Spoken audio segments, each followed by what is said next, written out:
The neighborhood looked perfect from the outside. Rows of identical houses gleamed under the morning sun, lawns trimmed like green carpets, and mailboxes stood straight like silent soldiers. On the surface, it was quiet, orderly, and calm. But behind closed doors, a storm was quietly brewing. The HOA board moved like shadows. Their meetings were whispered, late at night, with doors closed and blinds drawn. Emails arrived at odd hours, vague and cryptic, hinting at changes nobody fully understood. Some neighbors noticed strange cars parked near the cul-de-sac, cameras pointing at homes, notebooks in hand. A sense of unease crept down the streets like fog. Rumors spread fast. Children overheard parents whispering in the driveways. Conversations in the local coffee shop grew tense. It's going to be something crazy. You'll see. It will affect everyone. No one knew exactly what rule the HOA had cooked up, but everyone could feel its weight. Then, one ordinary morning, the calm shattered.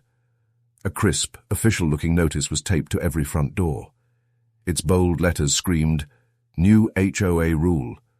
Effective immediately." Neighbors gathered in clusters, squinting at the paper. As each person read, disbelief rippled through the street. The rule was insane. It demanded that every house in the neighborhood be repainted the exact same shade of beige, a color no one had ever chosen voluntarily.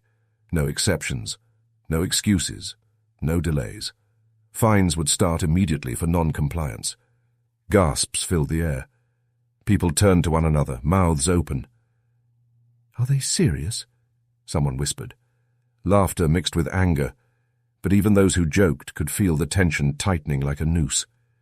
Neighbors who had been friends for years looked at each other nervously, wondering if this rule could really be enforced. But the HOA wasn't laughing. Inspectors began appearing, cameras in hand, taking notes and photos. Warnings were sent, fines threatened, and the first compliance checks were scheduled for the coming week.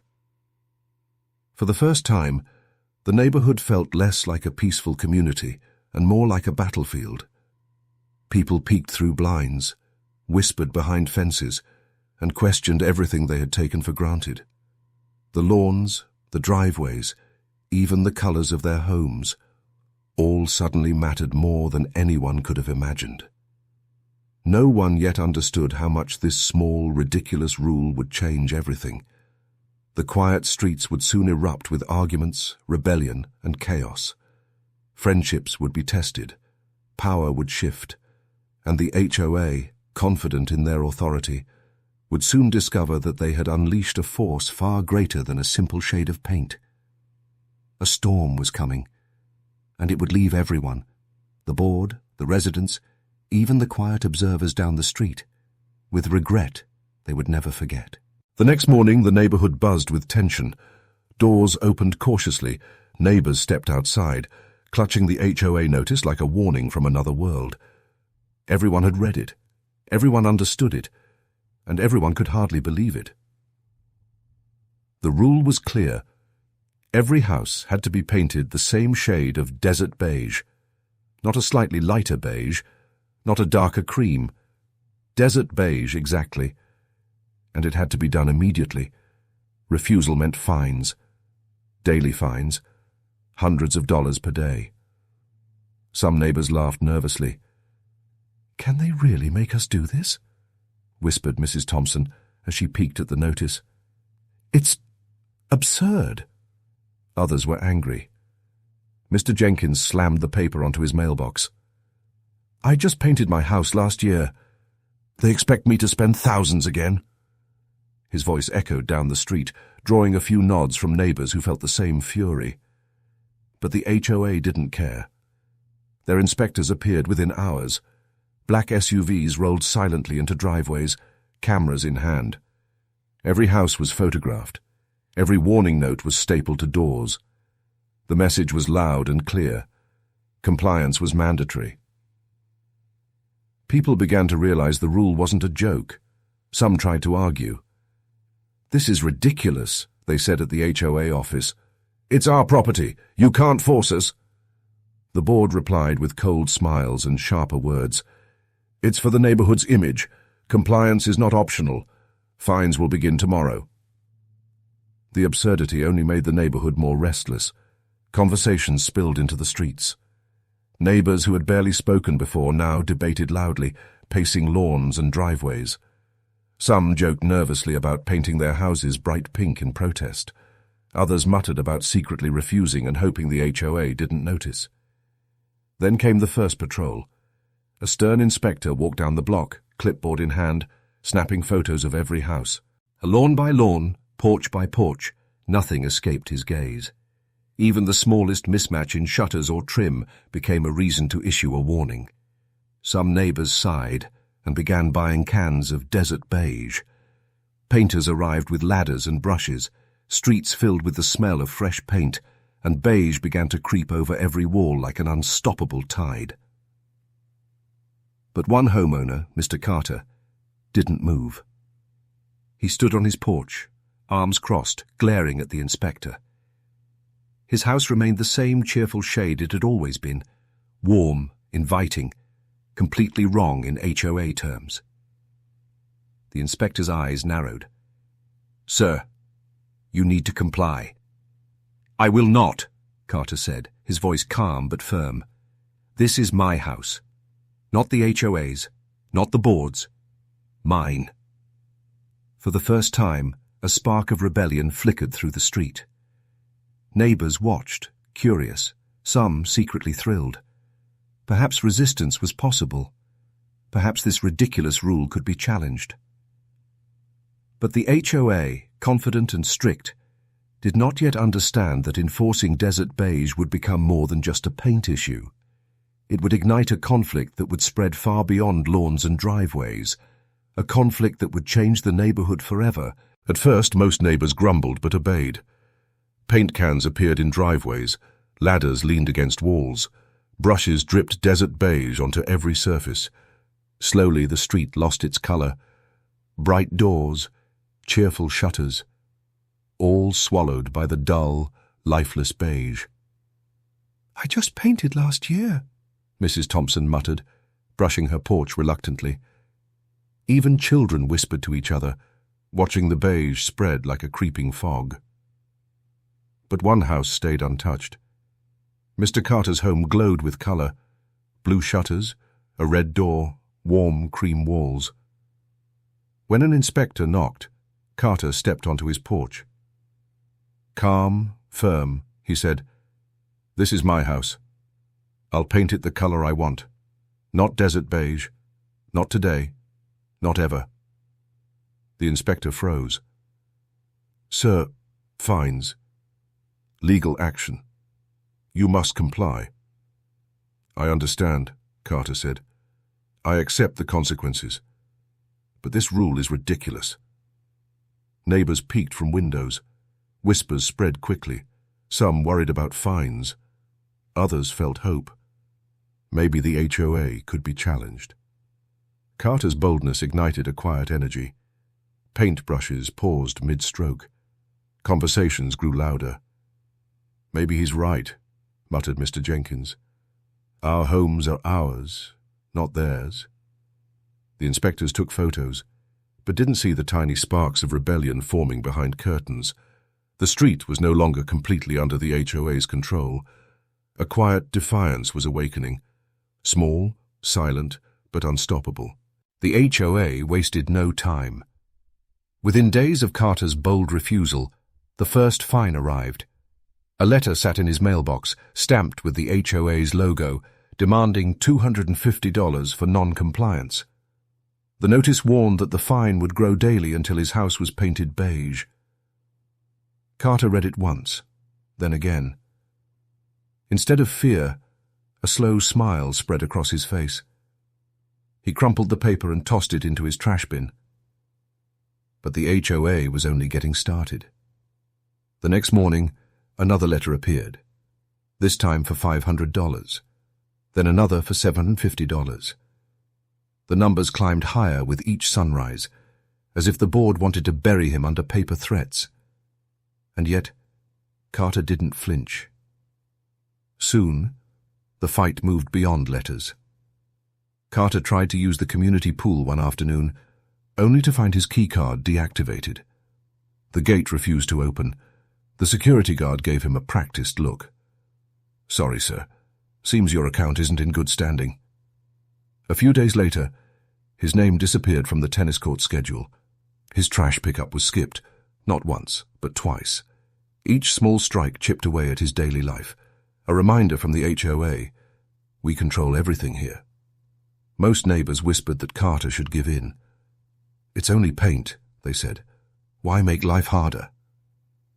But Carter saw the bigger picture. If he gave in now, the HOA would own more than his walls. They'd own his freedom. Every night, Carter stood on his porch and spoke to whoever would listen. He didn't shout in anger. He spoke with calm fire. "This is not about paint," he said, holding up the latest fine. "This is about control. Today, it's beige walls. Tomorrow, it could be the car you drive, the flowers you plant, the life you live. If we don't stand now, when will we?" At first, neighbors avoided his gaze. Some hurried inside, afraid of being seen listening. But slowly, cracks began to show. People lingered a little longer on their lawns. A few nodded in quiet agreement. His words were planting seeds. Inside the HOA office, the board congratulated themselves. "He'll fold soon," one member said. "No one can take that much pressure." They believed Carter was trapped, cornered by fines and threats. But they didn't understand him. Carter wasn't breaking. He was rallying.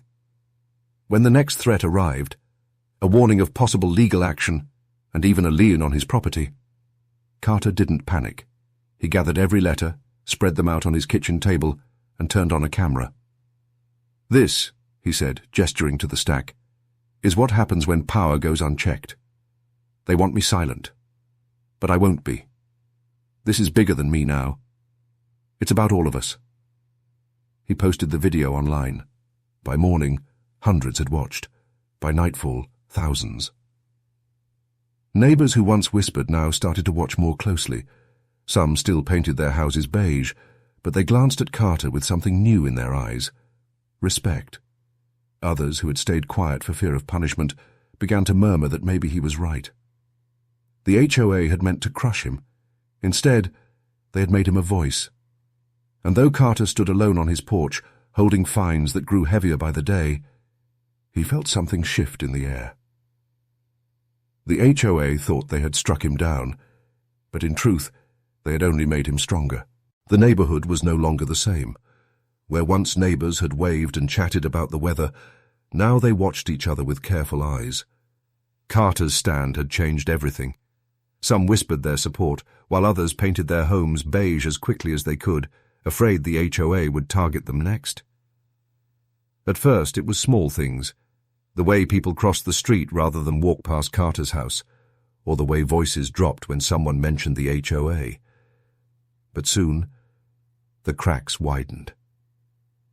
One evening, Mrs. Thompson, who had been painting her porch when Carter gave his first speech, spoke openly. "He's right," she said to a small group gathered near the mailboxes. "They can't keep pushing us like this." Mr. Jenkins, standing nearby, shook his head. "Easy for you to say. You've got savings. What about people who can't afford fines? If we go against the HOA, we'll all pay." His voice rose, sharp enough to make a few neighbors step back. The group broke apart quickly, muttering, each side more certain than before. Days later, two longtime friends, neighbors for more than 10 years, stopped speaking altogether. One had rushed to paint his house beige, afraid of penalties. The other had slowed down, secretly cheering for Carter. Their kids, who used to play together, now stayed on opposite sides of the street. The tension grew thicker with every passing day. Even the air felt heavy, as if the quiet suburban streets were holding their breath. The HOA board saw all this and smiled. In their eyes, division meant control. If the neighborhood fought itself, no one would be strong enough to fight them. They sent out cheerful newsletters, boasting about unity and community image, as if their rule was bringing people closer rather than tearing them apart. But they didn't see what was really happening. Behind closed doors, in garages and backyards, the neighbors were meeting in secret. At first it was just whispers, a quiet agreement between two families not to report each other's violations. Then it became something more. A late-night knock at Carter's door, a soft voice saying, "You're not alone." A hidden donation slipped into his mailbox to help cover his legal threats. A teenager posting Carter's videos online to wider groups, making his story spread even faster. Even those who stayed silent in public were watching closely, waiting to see which way the wind would turn. Fear held them back, but curiosity pulled them forward. The streets that once felt ordinary now carried the weight of something larger. Every beige-painted wall was a reminder of obedience. Every house still holding its color was a quiet act of defiance. Neighbors didn't just see houses anymore. They saw choices. One evening, as Carter stood on his porch with his stack of fines in hand, he noticed something new. Across the street, lights flicked off one by one, but not before curtains shifted and eyes lingered on him a moment too long. He wasn't being ignored anymore. He was being watched. The HOA thought their power was absolute. They thought the fear of fines and threats was enough to control everyone. But beneath the silence, something was building, and like a storm brewing far off the coast, it was only a matter of time before it broke loose. It happened on a grey morning, quiet and still, the kind of morning where people lingered over coffee before heading to work. Carter was inside, reviewing another threatening letter from the HOA, when the sound of engines broke the calm. He stepped onto his porch and froze. 2 trucks had pulled up in front of his house. Out jumped a crew of contractors in matching shirts, carrying ladders, rollers, and buckets of beige paint. Their leader held a clipboard, his voice brisk and cold. "We've been hired by the HOA. This house is scheduled for repainting today." Carter's stomach turned. "Not on my property, you're not." The man didn't even look at him. "We have authorization. Step aside." He barked orders, and the crew began setting up ladders against Carter's walls. For a moment it felt unreal, like a bad dream. Men climbing his house, dipping rollers into beige paint, about to erase everything he had fought for. Carter's voice thundered. "You're trespassing! This is illegal!" He pulled out his phone, recording, but the contractors ignored him. The first roller touched the wall. That single stripe of beige was the spark that lit the fire. Neighbors came running. Mrs. Thompson dropped her gardening tools and stormed across the street. "What do you think you're doing?" she yelled, pulling out her phone. Mr. Jenkins, usually quiet and cautious, jogged over with his son, filming the scene.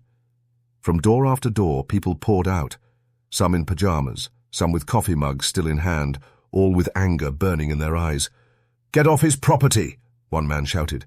"You can't just paint someone's house without permission," cried another. "Call the police!" Several voices rang out at once. The contractors hesitated, paint dripping from their rollers. The leader barked again. "Keep going!" But the pressure was building too fast. Dozens of phones were raised, recording ever. "I move." Shouts grew louder. Cars slowed as drivers saw the commotion. Children stood wide-eyed on the sidewalks, sensing the gravity of the moment. "This isn't about Carter anymore," Mrs. Thompson's voice cut through the noise. "If they can do this to him, they can do it to any of us." That was the breaking point. The crowd roared in agreement. Old divisions vanished. Neighbors who had painted their houses beige stood shoulder to shoulder with those who hadn't.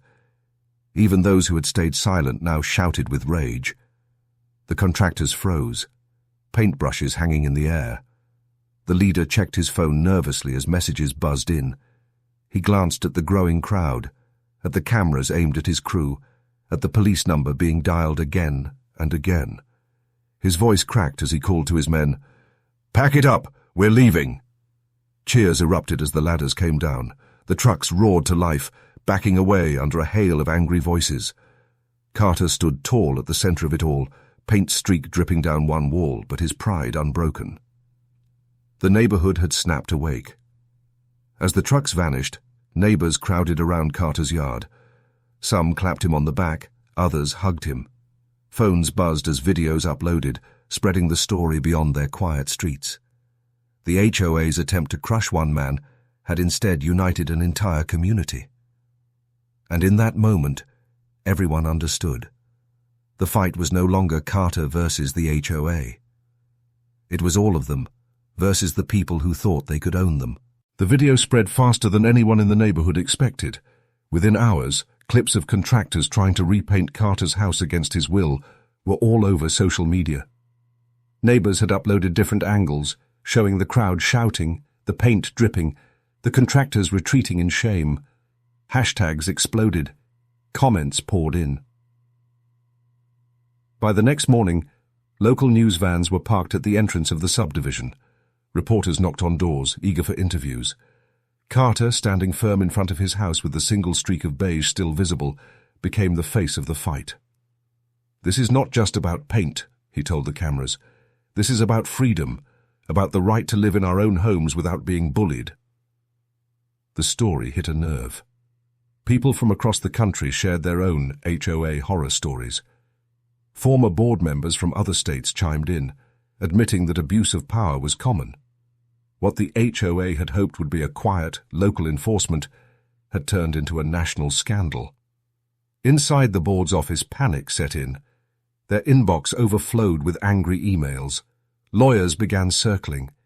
The HOA's president tried to calm the storm with a public statement, claiming the contractors had been misinformed and that the board never intended to repaint Carter's house without his consent. But the videos told a different story. The people had seen enough. Then came the lawsuits. Carter filed first, with neighbors pledging support and even offering to cover legal costs. Soon after, other homeowners stepped forward with their own grievances: unfair fines, wrongful threats, harassment. One by one, they piled up until the board was drowning in legal challenges. The pressure was relentless. News outlets ran nightly segments about the Beige Rebellion. Talk shows invited Carter to speak. Editorials blasted the HOA system as broken. Even politicians began to weigh in, promising reforms. Back in the neighborhood, something incredible happened. Families who had once been afraid to speak now raised their voices. They demanded meetings. They marched into the HOA office as a united front. Chants of "Resign, resign," echoed through the once quiet streets. The board tried to hold firm. They scheduled emergency sessions, locked their doors, and even called security to keep angry neighbors away. But their power had already slipped. The same neighbors who once trembled at their letters now laughed at them. The same people who once obeyed every rule now ignored their warnings.